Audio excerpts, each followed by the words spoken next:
સુરત શહેરમાં હવે લગ્ન પ્રસંગે વરઘોડા દરમિયાન સફાઈ કામદારોને પણ સાથે રાખવા જરૂર પડે તેવી ઘટના સુરતમાં બની છે। સુરતના વરાછા વિસ્તારમાં એક ધાર્મિક કાર્યક્રમ દરમિયાન ડીજે રાખ્યું હતું, પરંતુ રસ્તા પર કચરો નાખવામાં આવ્યો હતો।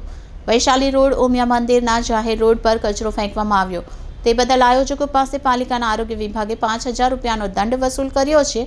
તે સુરતમાં ચર્ચાનો વિષય બન્યો છે। સ્વચ્છતા સર્વેક્ષણમાં સુરત ઇન્દોર સાથે સુરત પણ ભારતનું સૌથી સ્વચ્છ શહેર સાબિત થયું છે।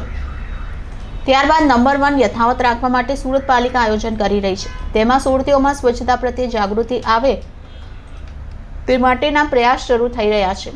જાહેર રસ્તા પર કચરો ફેંકનાર લોકોને સીસી કેમેરાની મદદથી ઝડપી દંડ કરવામાં આવે છે। આ ઉપરાંત જાહેર રસ્તા પર થૂંકનારા પાસે પણ દંડ વસૂલવામાં આવી રહ્યો છે।